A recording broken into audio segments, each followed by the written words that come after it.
lives. First of all, what determinism says is that every action, it's basically causality, every action is determined by a preceding event. Why you're here is because of a desire to be here. Where did you grow the desire to be here? It's contingent on a past experience and a past value assignment relative to you. Why isn't everybody from the church here? Because they didn't desire to come here. Creativity. What is creativity? That begs the question. We don't know what creativity is. In order for a child to even do anything, he has to know what he's doing by language input, and that is done laboriously through sensory stimulus. Now, how he uses that, how the nature of the child uses that is irrelevant. It still makes his behavior relevant. Even if you grant that there are genetics that play a role in the behavior of a child, well, what is he going to behave like?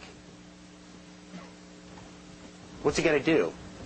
He's got to grab a pencil. He's got to draw. That's innate movement. I have a 5-month-old nephew. He's awesome. And I kind of came up with this mimic theory of knowledge, or growth theory. I'm working on it. Maybe Paul can help me. The other day I had him on my lap, and he's like 5.5 months old. And I had him on my lap, and I went, ugh. And he went, ugh. And it was awesome. It was the most incredible thing I've ever experienced. And I kept going back. It was like a cooing. You know, like babies coo. You guys shake your head. Yes, no, okay, whatever. But it was this cooing match. It was great. And I was like, would this baby have done this if I hadn't done what I did to make that response? I mean, of course, babies make noises, but this was different. This was like direct. This was like right here. I was stimulating him. And that's just innate. It's human sentience. We're aware. We're conscious. But how we learn concepts, how we abstract meaning from our experience with our external world is done through that process, contingent on external forces. Behaviorism. Behavior just says that you enforce positive and negative reinforcements. What's the big deal with that? Apply that to Adam and Eve. What kind of negative reinforcement did God give Adam and Eve? One, would you light your dog on fire or kill it because it went to the bathroom on your living room floor once? Or would you condition it? Would you give it a couple chances with your kid? If you made a mistake, would you burn it? Would you cast it out of the garden and have all these pains and issues? Or would you develop it out? God's omniscient. He should have known that would happen anyway. We do that. We condition each other. That's how value is assigned. That is how induction works.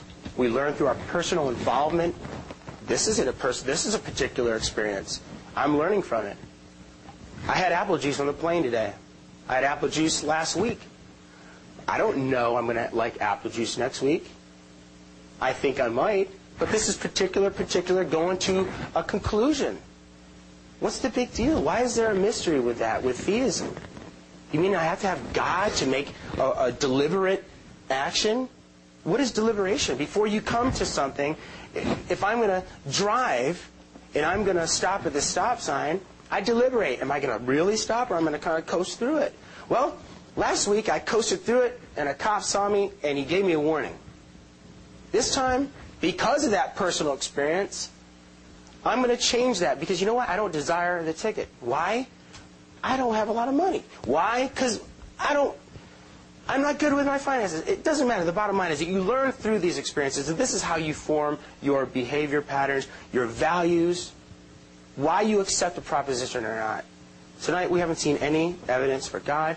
He makes a big deal out of logic, which I have said, the laws of logic. Of course, I'm not writing the laws of logic.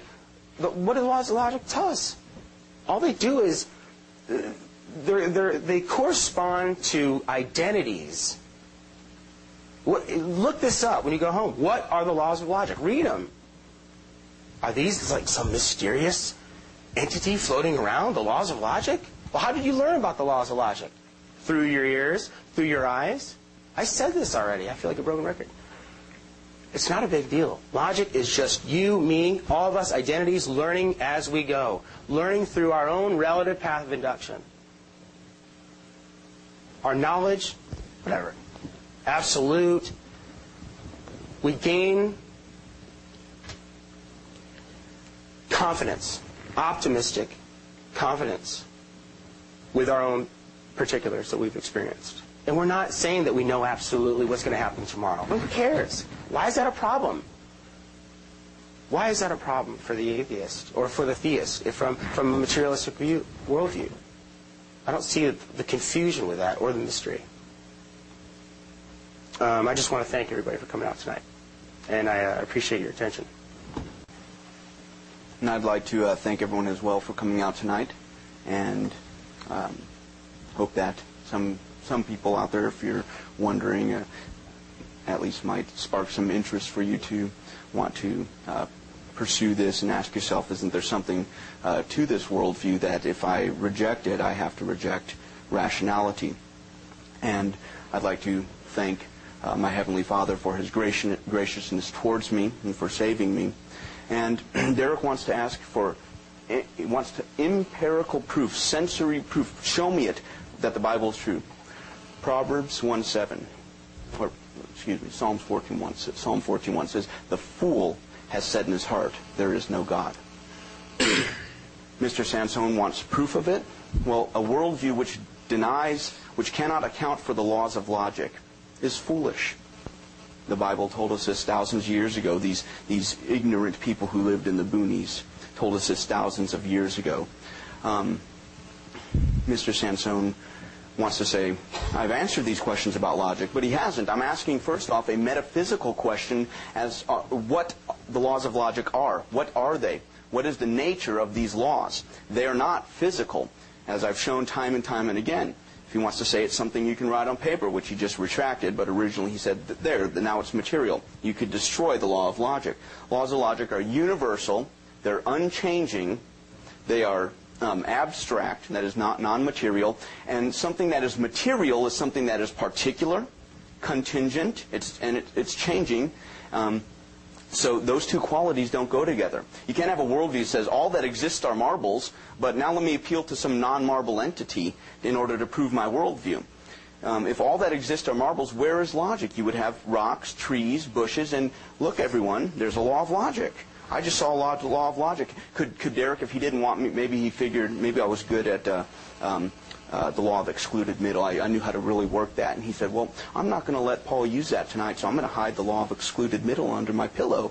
And Paul won't be able to use that anymore. Can we do that with the laws of logic? No, they're not material.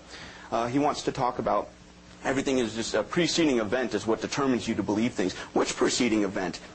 How does he know what preceding event determines you to do what? When Mr. Sansone was 5 and he stubbed his toe, was that the preceding event that made him be an atheist? What preceding events are there that, how do you know what these preceding events are, and are they rational? If preceding events are the events and things that happen to you are what cause you to have your beliefs, then we have all sorts of rational, irrational things going on in our worldview. I bumped my head on the door. That was a preceding event, and then the next day, I believe, in materialism. How does a material event, some preceding physical event in your life, make your beliefs rational? It doesn't. He talks about he has a contradiction on his hands. He talks about a child having an innate knowledge. Children have innate knowledge, but he wants to talk about all knowledge is by sense perception. If all knowledge is by sense perception, then people do not have innate knowledge. And he wants to tell you, go home and look that up in the philosophy books about laws of logic. Well, go look that up. Innate knowledge is not something that empiricists espouse. So we don't really know for sure how well he knows his empiricist view. Also, go look up the laws of logic. That's a very, naive view of the laws of logic, is to say, well, they're all just based on identity. It's just identity. First off, we haven't answered the question of what identity is. Does it exist? Is identity physical? Can we touch identity? Where is it in my body? Is it in my brain next to my concept of a pink unicorn? Is the law of identity 3 inches long? How much does the law of identity weigh? So he can't account for the law of identity within his worldview, but he wants to tell you to go look it up. Furthermore, which worldview is, or which laws of logic are axiomatic? We have Aristotle's, which is not the same as Bertrand Russell's or Gottlieb Frege's. They're not the same, so we have which view of logic should be the one that we should take here. If logic is just going on in our brains and it's the way our physical minds work, why do we disagree? How do you determine when two people are disagreeing or reasoning logically? How would we determine that? My brain tells me God exists. That must have been the physical workings of my brain. His brain tells me God doesn't exist. Well, whose brain is working logically? He could say, well, test him by the laws of logic. Now what has he done is he put the laws of logic and transcended them outside the brain where both brains could be judged by. So again, he's refuted his worldview and said, let me borrow from yours a little bit. Let me assume the Christian worldview. Let me assume that laws of logic are not material. They're universal. Also, laws of logic are more conceptual in nature, and concepts reside in minds. So laws of logic, since they are universal and absolute, necessary, they've always existed, they've had to have existed in a mind, and they exist in the mind of God.